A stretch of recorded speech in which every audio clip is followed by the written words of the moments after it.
বন্ধুরা আজকে আবার ধরা পড়ে গিয়েছে আমাদের সেই পুরনো চেনা মুখ বুড়োভাম পিনাকি ভট্টাচার্য।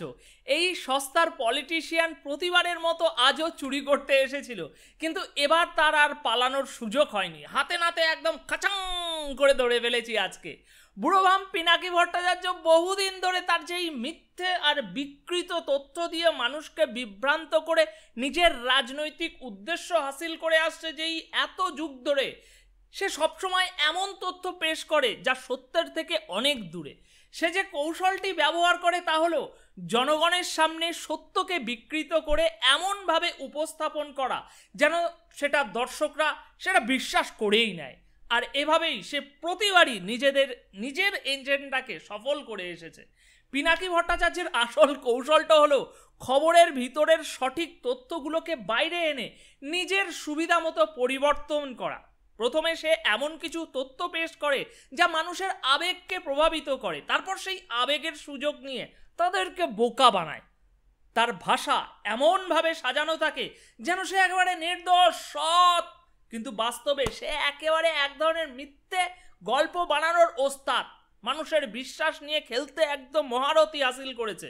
এই বুড়োভাম শুধু নিজের স্বার্থের জন্য তথ্যকে বিকৃত করছে না, বরং সে তার অনুসারীদের মস্তিষ্কের মধ্যেও মিথ্যের বীজ বপন করছে। সে জানে তথ্য বিকৃত করে আবেগকে হাতিয়ার বানিয়ে তার দর্শকদের চোখের সামনে একটা মিথ্যে বাস্তবতা তৈরি করতে পারলেই তার আসল লক্ষ্য অর্জিত হবে। বন্ধুরা, এই যে ভিডিওটা এই পিশাচ গতকাল তার চ্যানেলে ইলিশ মাছ নিয়ে একটা নাটকীয়ভাবে ভিডিও আপলোড করেছে, সেখানে বাণিজ্য উপদেষ্টার নামে গালমন্দ করে নিজের রাজনৈতিক উদ্দেশ্য হাসিলের চেষ্টা করা হয়েছে গতকাল। এই বুড়োভাম শুধু কুৎসিত ভাষায় আক্রমণ করেছে তাই নয়, সে নিজেকে বিশাল জ্ঞানী প্রমাণ করার জন্য বিবিসি বাংলার একটি সংবাদকে নিজের ঢাল বানিয়েছে নিজের ভিডিওতে। এই বুড়োভাম প্রতিবারই খুব কৌশলে মিথ্যের জাল বনে আর নিজেকে বড় জ্ঞানী হিসাবে দাবি করে। এই বুড়োভাম বিবিসি বাংলার একটি সংবাদকে দুমড়ে মুচড়ে তার 12টা বাজিয়ে উপস্থাপন করেছে, যাতে বাণিজ্য উপদেষ্টাকে মূর্খ প্রমাণ করা যায়। কিন্তু আসলে মূর্খ কে সেটা আজ আপনাদের সামনে একেবারে জলের থেকে বেশি যদি কিছু পরিষ্কার হয় সেরকম পরিষ্কার করে তুলে ধরবো। এরা হলো আসলে বন্ধুরা সমাজের পয়জন, না তার থেকেও বেশি কিছু আছে, ধরে নিন বিষ। এরা নিজেদের বড় প্রমাণ করার জন্য সত্যকে বিকৃত এমনভাবে করে সে আর কি বলবো। মিথ্যের আশ্রয় নেয়। সে জানে জনগণের আবেগকে হাতিয়ার বানিয়ে কিভাবে নিজের খেলা সম্পূর্ণ করতে হয়। তাই আমরা আগে সেই ছোট্ট ভিডিও ক্লিপটা একটু দেখব, যেখানে এই পিশাচ বাবা বাণিজ্য উপদেষ্টাকে মূর্খ প্রমাণ করার চেষ্টা করছে কিভাবে, আর নিজেকে বিশাল বিজ্ঞ প্রমাণ করতে ব্যস্ত হয়ে গিয়েছে। আসুন তাহলে দেখি এই বুড়োভাম কি বলছে তার ভিডিওতে, দেখা যাক। তারপর পুরো যে বানানো হয়েছে উপদেষ্টা, ওই কি জানে দৈনিক কত টন ইলিশ উৎপাদন হয় দেশে? ইলিশের বার্ষিক উৎপাদন 3,46,000 মেট্রিক টন, তার মানে দৈনিক 1000 মেট্রিক টনেরও কিছু কম উৎপাদিত হয়। এটা তো বিবিসি রিপোর্ট, তাই না? 1 মে 2024 উই ক্যাকা করে কয় হাসিনার মন্ত্রীগুলো ছিল মূর্খ আর প্রফেসর ইউনূসের মন্ত্রীগুলো হয়েছে হাম্বাগ। হাম্বাগ মানে জানেন তো, ভাবেই আম্বিয়া, মানে ভাব দেখায় যে উই বেশি একেবারে যাই না, একেবারে আকাশে উঠে গেছে, ওই ছাড়া আর কেউ কিছু জানে না। হ্যাঁ, আর সবাই তেজপাতা, ওরা একাই জানে, ওই একাই বুঝে। হ্যাঁ, তো দেখলেন তো কামে ওই জানেই না, কথা কওয়াই লিখবে। কি বুঝলেন বন্ধুরা? বাংলাদেশের সরকার সম্প্রতি 3000 টন ইলিশ ভারতে রপ্তানির আদেশ দিয়েছে এবং দেশের বাণিজ্য উপদেষ্টা ডক্টর সালাউদ্দিন আহমেদ স্পষ্টভাবে জানিয়েছেন যে আমাদের দেশে যে পরিমাণ ইলিশ উৎপাদন হয় তার তুলনায় 3000 টন ইলিশ যদি ভারতের রপ্তানি করা হয় তাতে আমাদের বিশেষ কোনো ক্ষতিটতি হবে না। কিন্তু সেটা বুড়োভামের পেটে সইল না, তাই এই পিশাচ এখন তার মিথ্যে এবং বিকৃত তথ্য নিয়ে সামনে এসেছে। সে বিবিসির এই প্রতিবেদনটির তথ্য তুলে ধরে দাবি করছে যে বাংলাদেশে মাত্র বার্ষিক 3,46,000 মেট্রিক টন ইলিশ উৎপাদন হয় এবং দিনপ্রতি গড়ে 1000 টনেরও কম ইলিশ উৎপাদিত হয়। সে এই তথ্যকে হাতিয়ার বানিয়ে দাবি করতে চাইছে যে 3000 টন ইলিশ ভারতে পাঠালে আমাদের বিশাল ক্ষতি হবে। তার উদ্দেশ্য একটাই, দর্শকদের সামনে বাণিজ্য উপদেষ্টাকে মূর্খ প্রমাণ করা। আর জনগণকে বিভ্রান্ত করা। চলুন এবার আপনাদেরকে দেখাই এই বুড়ো ভাম কিভাবে মানুষের চোখে ধুলো দিচ্ছে। আপনি চাইলে এই বিবিসি বাংলার এই ওয়েবসাইটে গিয়ে এই নির্দিষ্ট এই প্রতিবেদনটি পড়ে আসতে পারেন। আমি যে কথাগুলো বলছি সেগুলো কেন বিশ্বাস করবেন? সেগুলোর সত্য মিথ্যা যাচাই করার জন্য আমার কথা বিশ্বাস করার প্রয়োজন নেই, আপনি নিজেই যাচাই করুন, ওখানে গিয়ে পড়ে আসুন আর নিজের চোখে দেখুন কিভাবে পিনাকি ভট্টাচার্য মিথ্যে তথ্য দিয়ে জনগণকে বোকা বানাচ্ছে। বন্ধুরা, বিবিসি বাংলার এই প্রতিবেদনে বাংলাদেশের ইলিশ উৎপাদন নিয়ে বিস্তারিত আলোচনা করা হয়েছে, যেখানে বিভিন্ন মানুষের মতামত তুলে ধরা হয়েছে। বিভিন্ন মানুষের এই প্রতিবেদনের একটি পর্যায়ে আলোচনা করা হয়েছে যা বলছেন মৎস্য কর্মকর্তারা, এই শিরোনাম দিয়ে যা বলছেন মৎস্য কর্মকর্তারা।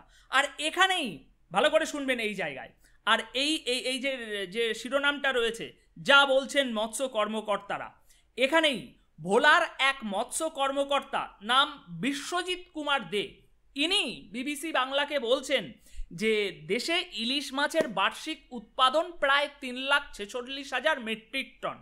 এই সংখ্যাটা কে বলছে?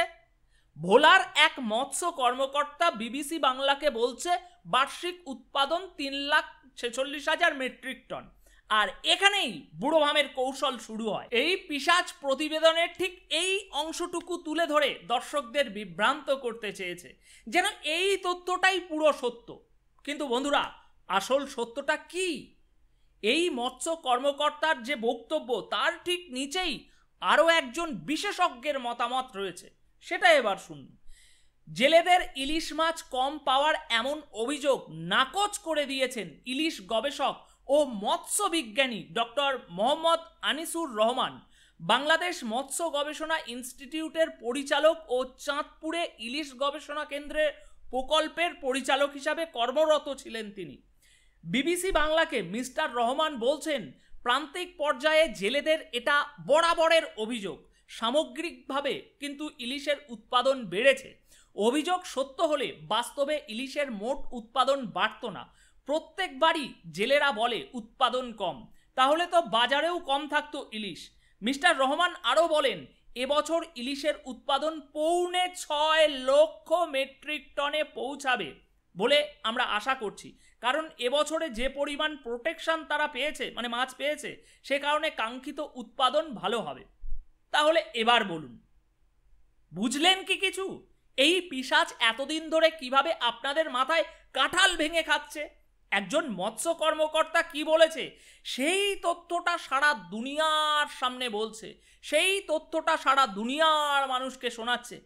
কিন্তু একজন ইলিশ গবেষক মৎস্য বিজ্ঞানী কি বলছে সেই তথ্যটি তিনি একবারও উল্লেখ করেনি ওই ভিডিওতে। তাহলে এবার বোঝা গেল এই বুড়ো ভাম কতটা ধূর্ততার সাথে তথ্য বিকৃত করে দর্শকদেরকে বিভ্রান্ত করেছে এত বছর ধরে। সে মৎস্য কর্মকর্তার একটি তথ্য তুলে ধরেছে, কিন্তু মৎস্য বিজ্ঞানীর গুরুত্বপূর্ণ বক্তব্য পুরোপুরি এড়িয়ে গিয়েছে। কারণ সে খুব ভালোভাবেই জানে যদি এই সত্য তথ্য সে প্রকাশ করে তাহলে বাণিজ্য উপদেষ্টা ডক্টর সালাউদ্দিন আহমেদকে এই মূর্খ প্রমাণ করার যে তার চাহিদা, মূর্খ প্রমাণ করার তার যে ষড়যন্ত্র, সেটা ধুলোয় মিশে যাবে। কারণ প্রকৃত সত্যের মুখোমুখি হলে সে নিজেকে সেই জ্ঞানী গুরুর আসনে আর বসাতে পারবে না তার দর্শকদের সামনে। বন্ধুরা, পিনাকি ভট্টাচার্য শুধু একজন মিথ্যেবাদী নয়, সে একজন সুপরিকল্পিত ধোঁকাবাজ।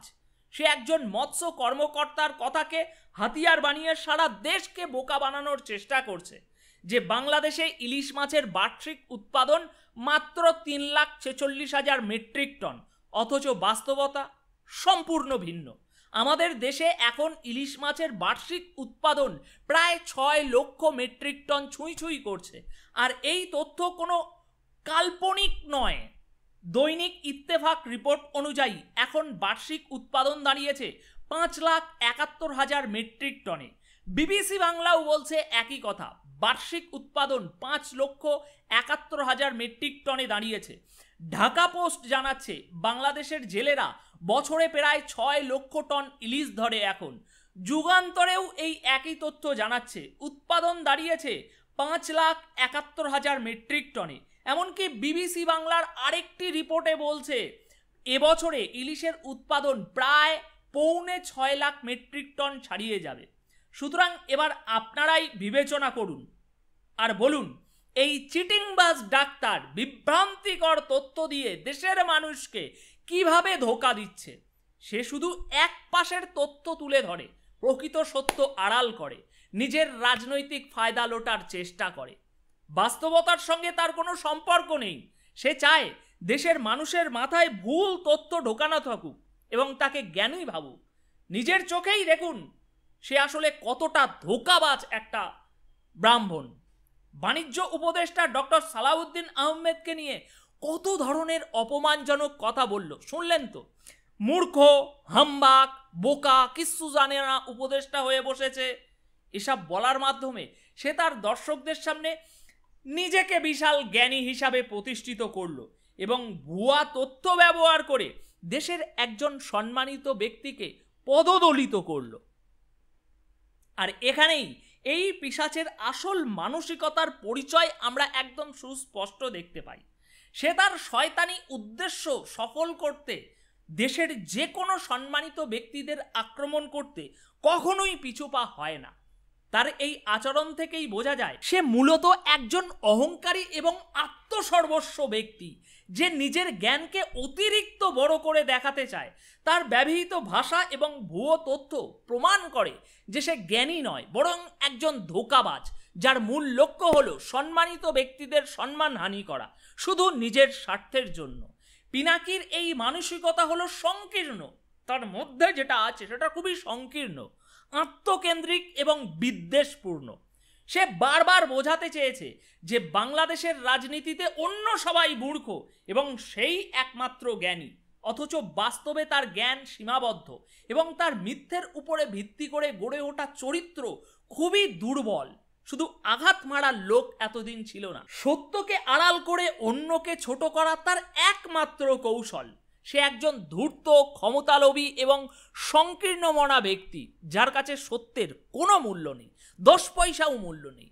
বন্ধুরা, এর মতো কালসাপেরা কোনো একটি রাজনৈতিক দল নয়, বরং সমস্ত রাজনৈতিক দলের জন্যই একটা বিশাল বড় বিপদ। এমনকি আজকে যে দলকে সে সমর্থন করছে, আগামীকাল সেই দলের বিরুদ্ধেও সেই একই কৌশলে কাজ করতে পারে। কারণ এই ধরনের চরিত্রের কোনো নির্দিষ্ট আদর্শ বা দলের প্রতি আনুগত্য থাকে না। তারা নিজের স্বার্থে যে কোনো সময় নিজের চরিত্র বদলাতে পারে এবং দলটিকে ছোবল মারতে পারে।